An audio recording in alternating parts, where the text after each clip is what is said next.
ಪುತ್ತೂರು ಶ್ರೀ ಮಹಾಲಿಂಗೇಶ್ವರ ದೇವಸ್ಥಾನದಲ್ಲಿ ನಡೆಯುವಂತಹ ಜಾತ್ರೋತ್ಸವದಲ್ಲಿ ಧ್ವಜಾರೋಹಣ ಮಾಡಲು ಅನುಮತಿ ಪಡೆದಂತಹ ಪದಾರ್ಥಿ ಹುದ್ದೆಯಲ್ಲಿರುವಂತಹ ಸಿಬ್ಬಂದಿಗಳಿದ್ರು ಅವರನ್ನ ಹೊರತುಪಡಿಸಿ ಅನಧಿಕೃತ ವ್ಯಕ್ತಿ ಧ್ವಜಸ್ತಂಭದ ಮೇಲೆ ಹತ್ತಿ ಧ್ವಜಾರೋಹಣ ಮಾಡುವ ಬೆಳವಣಿಗೆ ನಡೀತಾ ಇದೆ.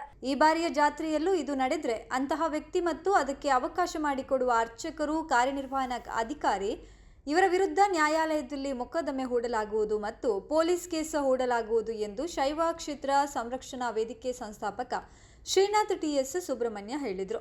ಮಂಗಳವಾರ ಪತ್ರಿಕಾಗೋಷ್ಠಿಯಲ್ಲಿ ಮಾತನಾಡಿದ ಅವರು, ದೇವಸ್ಥಾನದಲ್ಲಿ ಪ್ರಸ್ತುತ ನಾಗೇಶ್ ಮತ್ತು ಬಾಲಕೃಷ್ಣ ಎಂಬವರಿಬ್ಬರು ಅಧಿಕೃತವಾಗಿ ಪದಾರ್ಥಿ ಹುದ್ದೆಯಲ್ಲಿದ್ದು ಅವರು ಧ್ವಜಾರೋಹಣ ಮಾಡುವ ಅನುಮತಿ ಹೊಂದಿದ್ದಾರೆ. ಆದರೆ ಪಿ.ಜಿ. ಜಗನ್ನಿವಾಸ್ ರಾವ್ ಅನಧಿಕೃತವಾಗಿ ಏಪ್ರಿಲ್ 10ರಂದು ಧ್ವಜಾರೋಹಣ ಮಾಡುವ ಕಾರ್ಯವನ್ನು ಕೆಲವು ವರ್ಷಗಳಿಂದ ಮಾಡ್ತಿದ್ದಾರೆ.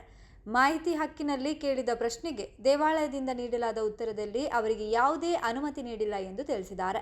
ಹಾಗಾದರೆ ಅವರು ಯಾವ ಆಧಾರದಲ್ಲಿ ಧ್ವಜಾರೋಹಣ ಮಾಡ್ತಾ ಇದ್ದಾರೆ? ಕಳೆದ ವರ್ಷ ಜಾತ್ರೆಯ ಬ್ರಹ್ಮರಥೋತ್ಸವದ ದಿನ ಪಿ.ಜಿ. ಜಗನ್ನಿವಾಸ್ ರಾವ್ ದೇವರು ಬ್ರಹ್ಮರಥ ಏರುವ ಮೊದಲು ತಾವೇ ರಥ ಏರಿದ್ರು. ಇದು ಕೂಡ ಶಾಸ್ತ್ರ ಸಮ್ಮತವಲ್ಲ. ದೇವಸ್ಥಾನದ ನೌಕರನಲ್ಲದ, ಆನುವಂಶಿಕ ಹಕ್ಕು ಹೊಂದಿಲ್ಲದ, ದತ್ತಿ ಇಲಾಖೆಯಿಂದ ಅನುಮತಿ ಹೊಂದಿಲ್ಲದ, ತಂತ್ರಿಗಳಿಂದ ಯಾವುದೇ ಲಿಖಿತ ಅನುಮತಿ ಹೊಂದಿಲ್ಲದ ಪಿ.ಜಿ. ಜಗನ್ನಿವಾಸ್ ರಾವ್ ಧ್ವಜಾರೋಹಣ ಮಾಡುವುದು ನಿಯಮಬಾಹಿರವಾಗಿದೆ ಎಂದು ಹೇಳಿದರು. ಪಿ.ಜಿ. ಜಗನ್ನಿವಾಸ್ ರಾವ್ ದೇವಸ್ಥಾನಕ್ಕೆ ಭಕ್ತರಿಗೆ ಬರೋದಕ್ಕೆ ಆಕ್ಷೇಪವಿಲ್ಲ. ಆದರೆ ಧಾರ್ಮಿಕ ಜವಾಬ್ದಾರಿಗಳನ್ನು ಅದಕ್ಕೆ ಸಂಬಂಧಪಟ್ಟವರೇ ಮಾಡಬೇಕೇ ಹೊರತು ಎಲ್ಲರೂ ಮಾಡುವಂತಿಲ್ಲ. ಪಿ.ಜಿ. ಜಗನ್ನಿವಾಸ್ ರಾವ್ ದೇವಸ್ಥಾನದ ಗರ್ಭಗುಡಿಯ ಎಡನಾಳಿಗೆ ಪ್ರವೇಶ ಮಾಡ್ತಾರೆ.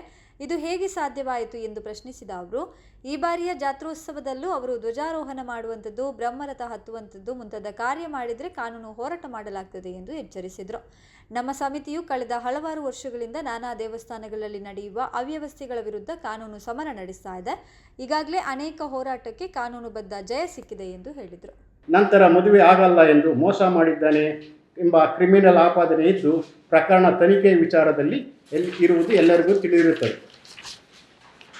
ಈ ಪ್ರಕರಣದಲ್ಲಿ ಪಿ.ಜಿ. ಜಗನ್ನಿವಾಸ್ ರಾವ್ ತನ್ನ ಮಗನನ್ನು ಅದೇ ಯುವತಿಯೊಂದಿಗೆ ಮದುವೆ ಮಾಡಿಸುತ್ತೇನೆಂದು ಅವರು ಪೊಲೀಸ್ ಠಾಣೆಯಲ್ಲಿ ದೃಢಪತ್ರ ಕೊಟ್ಟಿದ್ದರು.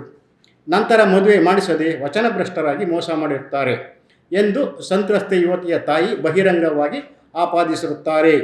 ಇದು ಮಾಧ್ಯಮಗಳಲ್ಲಿ ಪ್ರಸ್ತುತ ಪ್ರಸಾರಗೊಂಡಿರುತ್ತದೆ. ಇಂತಹ ಆರೋಪಗಳ ಸರಮಾಲೆಯನ್ನು ಹೊಂದಿರುವ ಶ್ರೀ ಪಿ.ಜಿ. ಜಗನ್ನಿವಾಸ್ ರಾವ್ ಇವರು ದೇವಸ್ಥಾನದ ಜಾತ್ರೋತ್ಸವದಲ್ಲಿ ಪವಿತ್ರ ಧ್ವಜಾರೋಹಣ ಮಾಡಿದರೆ, ಗರ್ಭಗೃಹದ ಎಡನಾಡಿ ಪ್ರವೇಶಿಸಿದರೆ ಅದು ಹಿಂದೂ ಭಕ್ತಗಳ ಧಾರ್ಮಿಕ ನಂಬಿಕೆಗೆ, ಭಾವನೆಗಳಿಗೆ ಘಾಸಿ ಉಂಟು ಮಾಡುವುದಂತಾಗುತ್ತದೆ. ಒಂದು ವೇಳೆ ಪಿ.ಜಿ. ಜಗನ್ನಿವಾಸ್ ರಾವ್ ಇವರು ಜಾತ್ರೋತ್ಸವದ ಧ್ವಜಾರೋಹಣ ಮಾಡಿದರೆ ಅದು ದೇವಸ್ಥಾನದ ಇತಿಹಾಸದಲ್ಲಿ ಕಪ್ಪು ಚುಕ್ಕೆಯಾಗಲಿದೆ. ಮಾತ್ರವಲ್ಲ, ಶ್ರೀ ಮಹಂತೋಬಾರ ಎಂಬ ಹೆಗ್ಗಳಿಕೆಯ ದೇವಸ್ಥಾನದ ಘನತೆ, ಗೌರವ, ಪಾವಿತ್ರತೆ, ಶುದ್ಧತೆಗಳಿಗೆ ಕೂಡ ಧಕ್ಕೆಯನ್ನುಂಟು ಮಾಡುವುದೇ ಆಗಿರುತ್ತದೆ. ದೇವಸ್ಥಾನದಲ್ಲಿ ಕಾಯಂ ಪದಾರ್ಥಿ ಹುದ್ದೆಯ ನೌಕರರು ಈ ಹಿಂದಿನಿಂದ ಧ್ವಜಾರೋಹಣ ನಡೆಸುತ್ತಾ ಬಂದಿರುವುದು ಸಂಪ್ರದಾಯ ಮತ್ತು ನಿಯಮ. ಏನೂ ಇಲ್ಲದ ಪಿ.ಜಿ. ಜಗನ್ನಿವಾಸ್ ರಾವ್ ಕೆಲವು ವರ್ಷಗಳಿಂದ ಧ್ವಜಾರೋಹಣದಲ್ಲಿ ಹಸ್ತಕ್ಷೇಪಣ ಮಾಡುತ್ತಿರುವುದು ಸಂಪ್ರದಾಯ ಮತ್ತು ವಿಧಿ ನಿಯಮಗಳನ್ನು ನೇರ ಉಲ್ಲಂಘನೆ ಮಾಡಿರುತ್ತಾರೆ. ಆದ್ದರಿಂದ ದೇವಾಲಯದ ಧ್ವಜಾರೋಹಣವನ್ನು ದೇವಸ್ಥಾನದ ಅಧಿಕೃತ ಕಾಯಂ ಪದಾರ್ಥಿ ಹುದ್ದೆಯಲ್ಲಿರುವ ನೌಕರರಿಂದಲೇ ಮಾಡಿಸಿ. ಅನಧಿಕೃತ ನೌಕರರಿಗೆ ಮಾತ್ರ ಗರ್ಭಗುಡಿಯ ಎಡನಾಡಿಯ ಪ್ರವೇಶಕ್ಕೆ ಅವಕಾಶ ನೀಡಿ. ಅನಧಿಕೃತ ವ್ಯಕ್ತಿಗಳಿಗೆ ಯಾವುದೇ ಕಾರಣಕ್ಕೂ ಧ್ವಜಾರೋಹಣ ಮಾಡಲು, ಬ್ರಹ್ಮರಥ ಏರಲು, ಅವಮೃತ ಸ್ನಾನ ಸಮಯದಲ್ಲಿ ಸಮೀಪವರ್ತಿಗಳಾಗುವುದಕ್ಕೆ ಅವಕಾಶ ನೀಡತಕ್ಕದ್ದಲ್ಲ ಎಂದು ದೇವಾಲಯದ ತಂತ್ರಿಗಳಲ್ಲಿ, ಆಡಳಿತ ಮಂಡಳಿಯವರಲ್ಲಿ, ಹಿಂದೂ ಧಾರ್ಮಿಕ ದತ್ತಿ ಅಧಿಕಾರಿಗಳಲ್ಲಿ ಮಾಧ್ಯಮಗಳ ಮುಖಾಂತರ ಕಳಕಳಿಯ ವಿನಂತಿ ಮಾಡಿಕೊಳ್ಳುತ್ತೇನೆ. ಈ ಬಗ್ಗೆ